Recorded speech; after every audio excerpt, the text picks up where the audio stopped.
es que es este dolor que se impone a él, y este dolor, en cambio, que asume perfectamente y que me imagino parecería abominable para la mayoría de nosotros, pero que es la materia prima de su felicidad de correr. Y de hecho también me dijo algo que es una frase que vuelve a menudo cuando se legitima el dolor en toda una serie de prácticas sociales. Él me dijo, si las carreras ultra no dolieran, serían para todos y no tendrían ningún interés. Cualquiera podría hacerlo. Escuché de hecho lo mismo con respecto al tatuaje. Si el tatuaje no doliera un poco o no doliera, no tendría ningún interés porque cualquiera podría ir a hacerse un tatuaje. Ven cómo en nuestras sociedades, que son, sin embargo, sociedades muy opuestas al dolor, bueno, la medicina trata de oponerse al dolor, vean cómo en ciertos sectores hay una especie de elogio del dolor, pero lo que pasa es que es un dolor que permite vivir experiencias excepcionales y transformar completamente la relación con los otros y con el mundo. No tendré tiempo para entrar más en los detalles y para hacer otras citas, pero podríamos decir que el dolor es vivido, por ejemplo, por los artistas del body art, como algo que no produce ningún sufrimiento. Por ejemplo, Gina Pani se maquillaba con navajas de rasurar para denunciar la tiranía de la belleza. Cuando interrogaban a Gina Pan sobre el sufrimiento que sentía cuando se lastimaba, decían, no, la verdad es que no me duele en absoluto. Cuando yo me preparo para un performance, yo me vuelvo otra persona, me vuelvo otra mujer, y durante 1 hora, 2 horas, no siento absolutamente ningún dolor. Podríamos evocar la experiencia del tatuaje, el piercing, los implantes subcutáneos en nuestras sociedades contemporáneas, que de alguna manera valorizan el dolor. Incluso entre los adolescentes, a menudo volvía esto de que estaba bien ese dolor, porque se trataba de una experiencia muy importante que había que sentir con todo el cuerpo. Yo nunca he escuchado e interrogué a cientos y cientos de personas sobre el tatuaje. Nunca he oído a nadie que se queje de que el dolor era un verdadero sufrimiento. Al revés, siempre había una especie de elogio del dolor, que era también como una inducción de una transformación de sí. El dolor, el tatuaje transforman a la persona y hacen que también haya una especie de rito de paso individual, un paso iniciático, que fue mencionado por muchísimos adolescentes. Es menos el caso de los adultos, que ven el tatuaje más como una cuestión de estética, pero entre los adolescentes está esta sensación de ya convertirse en hombre o mujer. Y el dolor viene a sancionar, viene a validar el hecho de que ya crecieron, ya no son niños, ya pasaron a ser hombres o mujeres. También podríamos hablar de las prácticas de suspensión corporal que tienen lugar en nuestras sociedades actuales. Personas que se ponen ganchos en el cuerpo y que son colgados por la piel, sin anestesia, sin uso de drogas, para vivir una experiencia de éxtasis, como de estar al lado de uno mismo. Y ahí también ellos viven el dolor, pero no el sufrimiento. Si ustedes los interrogan, van a decir, sí, duele, pero lo controlas. Y paulatinamente el sufrimiento paulatinamente el dolor sube y ahí se tienen que detener, pero son personas que también disponen de estas técnicas de sentido, de imágenes mentales, de técnicas de hipnosis, de relajamiento, que hacen que tienen un escudo frente a ellos, que hacen frente a las olas de sufrimiento. Entonces, bueno, también podríamos hablar de los ritos de virilidad en nuestra sociedad, los ritos de los hombres que quieren mostrar su extrema virilidad a los otros. Me acuerdo cuando yo era joven, los chicos que apagaban el cigarro en la palma de su mano, viendo con un aire feroz a los otros chicos que estaban en torno a ellos. También podríamos hablar del misticismo, de los místicos de la tradición cristiana en particular, que no sufren para nada. Cuando leemos los grandes textos místicos, vemos que en permanencia hablan de la felicidad del dolor que experimentan porque ese dolor los acerca a Dios. O sea que estamos más bien en una erotización del dolor, en una sublimación del dolor que hace que no lleva a absolutamente ningún sufrimiento. Bueno, aquí ven que les cité toda una serie de ejemplos en los que el dolor no duele o está asociada a un sufrimiento mínimo. Se me acaba el tiempo, pero me dices, por favor, Elsa, si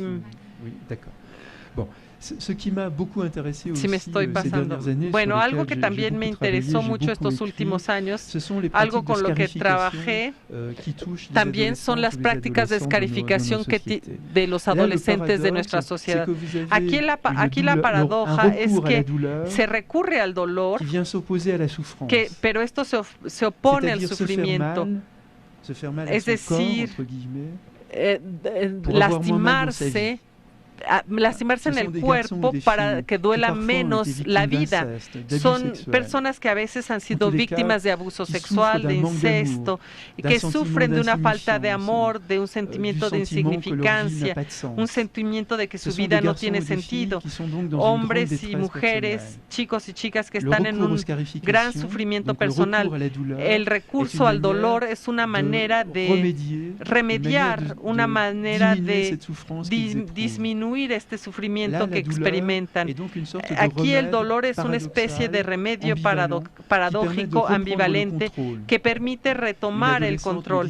Un adolescente me decía, por ejemplo, me lastimo en el cuerpo para tener menos dolor en el corazón.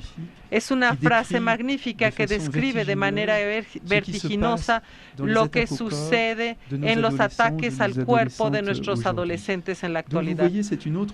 Entonces, ven, aquí tenemos otra figura de la relación con el sufrimiento. Aquí se trata del dolor, un dolor que viene a disminuir un sufrimiento que está en la vida. Hay otro caso todavía, y esa será la tercera figura. No sé si la conocen en México, pero que es algo muy común en Europa con las personas que no tienen dónde vivir, las personas que viven en situación de calle, en condiciones muy difíciles. Son hombres y mujeres que muy a menudo nunca van al doctor, es decir, que tienen muchísimas caries en la boca, problemas dermatológicos importantes, pero que no sienten el dolor. Parecería que su dolor es anestesiado por el sufrimiento que hay en su vida. Es decir, que se trata de hombres o mujeres que se encuentran en una situación en la que han perdido todos, sus esposos, su trabajo, viven en la calle como perros de cierta manera. Y lo que sucede en su cuerpo ya no tiene interés para ellos, están como separados de su cuerpo, ya no sienten el dolor. Me falta el tiempo, pero los hubiera podido citar a una mujer que tenía un cáncer del seno. Bueno, se lo cito rápidamente, a ver si encuentro rápidamente esta frase. Cette observation de Xavier Emmanuelli. Es algo que dice Xavier Emmanuelli. La consultation des personnes, c'est le SAMU social, la consultation des personnes sans abri à Paris. Da atención médica a las personas en situación de calle en París. Dice que hay una mujer de 50 años que llega ese día a la consulta médica. Quería medicina y decía, me dolía el vientre. Lo cito a Emmanuelli. Uno la siente avergonzada, no se atreve a decir nada. Finalmente nos habla de un granito que le está molestando, que le está molestando, y descubriremos un cáncer del seno en estadio terminal que nunca había sido mostrado a nadie. Ya se había devorado el seno izquierdo, había cavado un hoyo grande como 3 dedos y con una pulgada de profundidad.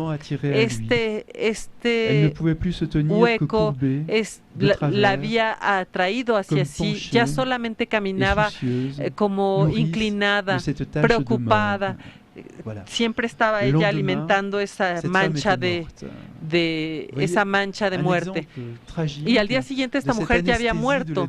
Vean un ejemplo trágico de cómo una persona puede ir anestesiando el dolor debido tal vez a una historia de vida totalmente espantosa. Es otro caso de estas relaciones dolor-sufrimiento que pueden parecer muy enigmáticas en un primer momento, pero que tienen que ver con otras lógicas del antropológicas que tienen que ver con la condición humana. Y por otra parte tenemos el dolor impuesto. Y aquí entramos más en el universo de la tortura, de la enfermedad, en el universo de las secuelas del accidente. Aquí tenemos en las personas un sentimiento de algo irremediable. Déjenme ver, busco en mis notas. Voy a seguir improvisando porque ya no sé dónde dejé todo esto. Pero la antropología es un gran paseo a lo largo de la condición humana. Por eso a veces los conferencistas se pierden en los meandros de la condición humana. Bueno, la experiencia de la tortura no tengo tiempo de abordarla realmente porque no traje los textos para hacer las citas, pero tal vez lo que sí puedo hacer es simplemente tomar un ejemplo de una mujer chilena que resistió a la tortura y que logró, bueno, en la época de la dictadura militar, y que logró recuperar una vida más o menos normal después de su experiencia de cárcel y tortura. Explicó que fue torturada, humillada, violada, etcétera, pero siempre tenía en su mente la imagen de un cofre en el cual él había puesto el nombre de sus camaradas y decía que cada vez que los torturadores trataban de obligarla a hablar, ella veía el cofre y ella sabía que allí esa era la última línea, que nunca había que franquear, y así ella logró superar la violencia que sufrió para poder continuar viviendo. Y entonces, mucho más que los dolores físicos impuestos por el torturador, sería el sufrimiento moral de haber denunciado a sus camaradas, porque ahí ya no habría ningún mañana después de la tortura. Si ustedes salen indemnes, vivos de la tortura, pero ven a la familia de la persona que usted denunció y que esa persona murió o fue destruida, imagínense el remordimiento. Entonces, en la experiencia de los supervivientes de la tortura, siempre hay esta sensación de que si ellos denuncian a sus amigos, de todas maneras su vida habría acabado. Entonces, después de todo, tal vez valdría mejor perecer de una vez. Pero bueno, pocas personas han sobrevivido a la tortura de esta manera. Perdónenme que no pueda darles más ejemplos biográficos en torno a esto, pero bueno. También está el dolor crónico, el dolor vinculado con la enfermedad, vinculado con otros problemas patológicos. Aquí encontramos, y les cito de memoria, vemos de nuevo la alteración de la identidad, es decir, que uno ya no se reconoce, uno ya no es uno mismo, ya no es la persona que los otros conocieron antes de que golpeara el dolor. La experiencia del dolor crónico es la experiencia de una vida disminuida. Se trata de mujeres y hombres que ya no salen de su casa, que ya no trabajan, ya abandonaron su profesión, que ya ni siquiera funcionan como padres, que tienen una vida social muy limitada. Le sentiment donc d'une existence qui leur échappe complètement. Tienen una existencia que se les ha escapado, siempre marcada por el dolor. Otro punto que encontramos es el miedo del abismo, es decir, este sentimiento de que el dolor, el sufrimiento que se siente es tal que algo va a ser destruido en la persona, la sensación de que van a desaparecer.